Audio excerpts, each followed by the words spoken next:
Markets continue to grind higher, but Moody's dropped a bombshell with U.S. credit downgrade, adding conflicting signals from soft and hard data, and we've got a lot to unpack.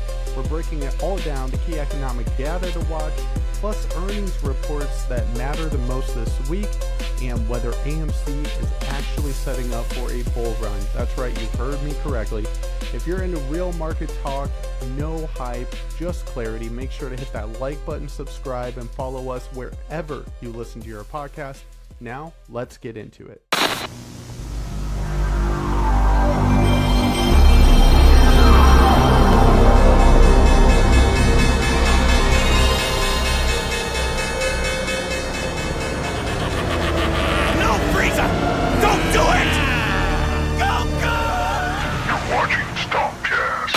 Welcome back to Stonkcast, the market show for the average Joe. Whether you're a diamond-handed degenerate looking for the next 500% play, or a more conservative swing trader or investor, we've got you covered. We tackle the latest market news, give our 2 cents, and maybe, just maybe, help you make some money along the way. I'm your host, as always, Brandon Shar. Happy Sunday, folks. And we've got a jam-packed episode, so let's hop right into it. First of all, let's do a quick recap of the markets as they stand right now. Let's take a look at what the last week looked like. So we had 5 green days in a row. Looking at SPX for those on YouTube, we did close above a very important level, which was 5,900. I actually had 5,905 marked out for the JP Morgan short caller. Very sophisticated options play, but basically this was a level where JP Morgan was actually betting we would not get above, I guess you could say. And shout out to JP from Tailored Trades for the JPM caller. So anyways, we had 5 green days in a row, and actually from the April lows, we are up about 23%, and believe it or not, folks, but we are just about 3% off all-time highs. That's right, you heard that correctly. 3%, meaning we have recovered all of those crazy tariff sell-offs back in April and are closing in on an all-time high. The last time we had one was February 19th. So that's where we stand right now with the overall market. The VIX is sitting at 17.24 as of the close on Friday. So really not a bad place to be. With that being said, however, that's the technical picture from last week. But what about the macro backdrop? Let's talk about Moody's U.S. credit downgrade and what it means for risk sentiment. So we had this great Friday here. And then at the bell, Moody's decided to throw in a whammy for the weekend. According to CNBC, Moody's downgrades United States credit rating, citing growth in government debt. So, Moody's ratings cut the United States sovereign credit rating down 1 notch to AA1 from AAA, the highest possible, citing the growing burden of financing the federal government's budget deficit and the rising cost of rolling over existing debt amid high interest rates. So basically you have a couple different rating agencies, right? There are a couple that are rivals of Moody's that basically downgraded the U.S. a while back, and then Moody's followed suit. So Moody's had been a holdout in keeping U.S. sovereign debt at the highest credit rating possible, and brings the 116-year-old agency into line with its rivals. So as far as the markets are concerned, this is not great news. If you look at it on a surface level, I guess, getting a downgrade anywhere is not good, especially for the entire, U.S. market. With that being said, we've had some notable individuals come out since Moody's made this downgrade, like Bessent, the U.S. Treasury Secretary, saying that he believes this is a lagging and based off of, Biden's administration. I believe Trump said something along those lines as well. Whether or not it is or isn't, either way, it's at face value on a surface level, not great for stocks, not great for equities, right? So we'll see how this impacts the markets If we take a look right now at the futures markets, we are projected to open up just about 1% down, so that's not great. And I would imagine a lot of that is due to, the Moody's downgrades. That's where we stand right now. I guess we'll see what the week ahead looks like with this downgrade.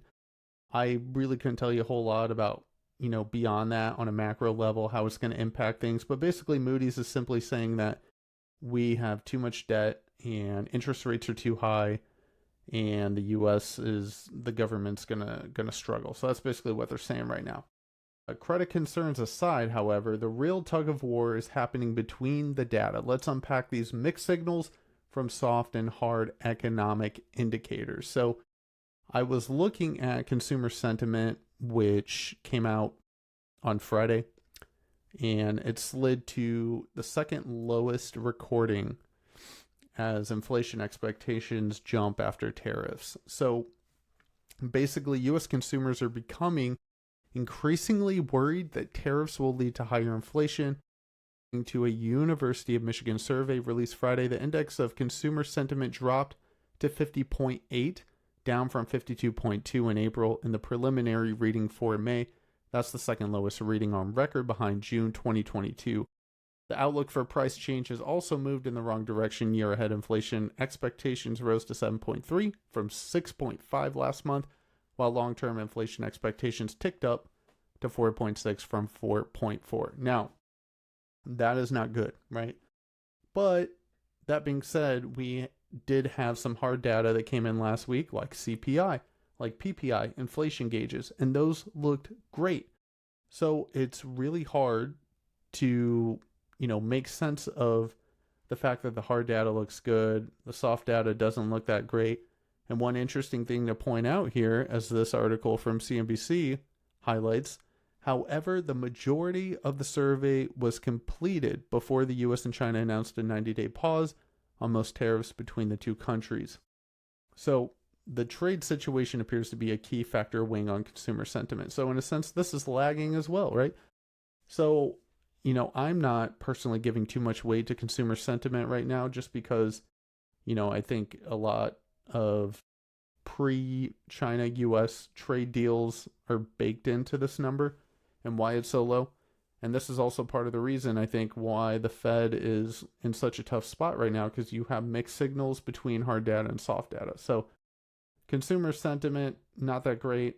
Hard data looks pretty good though. So with that uncertainty in mind, the big question is what's coming next. Let's look at this week's economic calendar and see how it could shake up the market. So according to Bloomberg, let's take a look and see what we got coming up this week.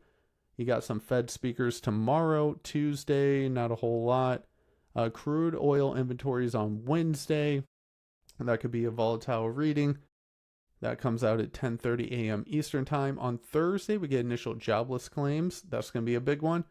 We get manufacturing PMI at 9:45. And then I believe, yes, existing home sales are coming out as well at 10 a.m. So that's also going to be important. And don't forget services PMI at 9:45. So a lot of data, I would say, on Thursday to pay attention to. For those who don't know, manufacturing PMI, right? So it is basically a reading. Basically, if you get a reading above 50, it suggests that the manufacturing sector is expanding, while a reading below 50 suggests the manufacturing sector is in a contraction. So, you got policymakers, traders that watch these surveys closely, as purchasing managers usually have early access to data about their company's performance rather than waiting for the hard data to emerge. So while manufacturing accounts for a far smaller percentage of economic output than services, it is far more cyclical and is therefore a useful indicator of where the economic cycle, whatever economic cycle the economy's in. So if you get a strong number here, it's going to be bullish for the US dollar. A weak number, it's going to be weak for the US dollar. So, and then for services PMI, this is going to focus mainly on the private sector. So stuff to pay attention to. And then Friday, not a whole lot going on there. You get new home sales that come out at 10 a.m. So Definitely want to have it on your radar if you are a short-term trader, and really just for an overall indicator if you're in the stock market for the long haul, just to see kind of where the data is falling. It's always important to know. So catalysts aren't just economic. This week also brings key earnings that could drive individual names and sectors. So let's take a look at some of the notable earnings this week. According to GPT, major U.S. retailers, right? Retailers are in the spotlight as they report earnings amidst ongoing discussions about tariffs and their impact on consumer prices. So the big one that, at least according to ChatGPT, Target, right? Which I would agree, that's a big one. Set to report earnings with analysts closely watching for commentary on how tariffs might affect pricing strategies and consumer demand. You also get Lowe's scheduled to release earnings, providing insights into the home improvement sector and potential impacts with housing market trends.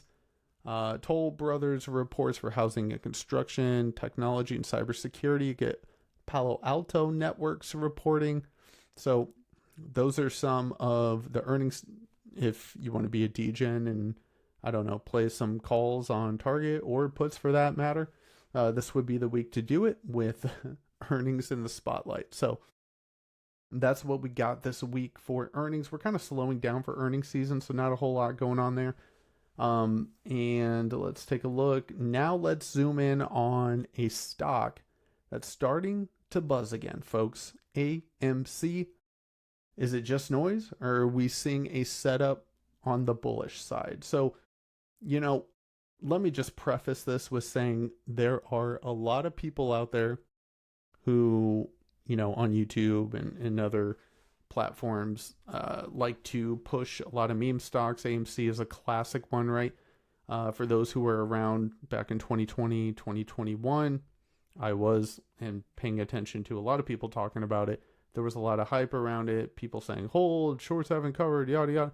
The purpose of this channel is to give you the facts straightforward and, help you make some wise decisions. So with that being said, I just want to preface that by saying AMC is setting up an interesting way. I did take a bullish position on it on Friday, and here's my reasoning. Basically, if you take a look at the chart here, we did close above the 50-day moving average on Friday for the first time in almost 6 months. So the last time AMC was above the 50-day moving average was back in November to December, basically, before it, sold off with the rest of the market. But we did get a bullish day on Friday, technical breakout above the 50-day moving average on higher than normal volume as well. So that was the first thing I noticed. Then in addition to that, we are entering really a good season for AMC. Summertime, a lot of movies coming out, and it's basically entering a period where, it makes sense that there would be hype around it. I believe the new Final Destination movie came out this weekend and had a pretty good day at the box office. So I am watching AMC right now. I got some calls for June and September. As far as short interest, though, because that is important. So typically when you see a stock with short interest above, let's say 5-10%, depending upon market cap, right? Depending upon how many shares are out there, I should say. That's notably high. Now, for AMC right now, according to Fintel, the short interest percentage of the float, meaning how many people are betting against the stock, betting that it will go down, currently 14.50%. That is very high. And also the amount of time that it would take for these shorts to cover, 8.52 days. That is also very high, so that caught my interest as well. So total short interest right now as far as shares, just over 62 million. And why that's important in case you're unfamiliar with short interest, because if this stock continues to get bullish momentum to the upside, it's going to force the people betting against the stock to cover their shorts. In order to do that, they have to buy back those shorts because they sold them. And if they're buying them back, that in conjunction with other people that are betting that it's going to go up and they are buying as well, is going to create a lot of upside pressure on the stock itself. So I asked ChatGPT what it thought about AMC short interest, and basically it confirmed that, right? It said currently it has a high short interest as of April 30th, so a bit dated here. Approximately 62.49 million shares were sold short, representing 14.51% of the public float. So according to ChatGPT, at the end of April, we were at just above 14% of the public float that was short. And now, we're up to 14.50. So, well, I guess it's the same. But basically, it's very high, right? This marks a 6.86% increase from the previous reporting period. So it has gone up. The short interest ratio, or days to cover, 7.2. That's ticked up. It's above 8, as I said earlier, as of, the end of day Friday. So it's a very interesting play, in my opinion. And to be clear, I'm not sitting here saying it's going to go to the moon, we're going to hit 1,000 a share. I'm not saying anything like that. However, I think it is setting up objectively, based off the indicators here and based off what the chart looks like, it has the potential to, see some upside. So it might be something to keep on your radar at the very least. Definitely not giving any buying or selling advice here, but it's definitely something worth watching. And, another meme stock that likes to run with it is GameStop. So, definitely something to keep on your radar as well.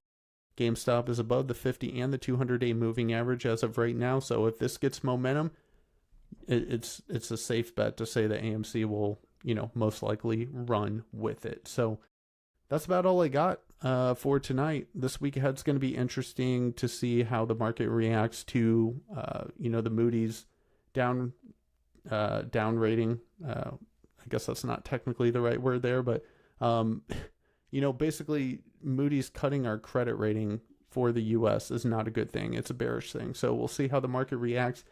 If we can continue, climbing higher, closing in on a new all-time high, or if the market is going to take a breather after the insane run we've had since the beginning of April when we saw the tariff news. So that's what I got. If you haven't checked it out already, make sure to check out the investing series, the mini series that we've been putting out on Benjamin Graham, the author of The Intelligent Investor. Did part 3 yesterday, and part 4 will be coming out next week. That'll be the final part in that, where I will be breaking down exactly how to look for value investments as Benjamin Graham would, with his criteria updated for 2025.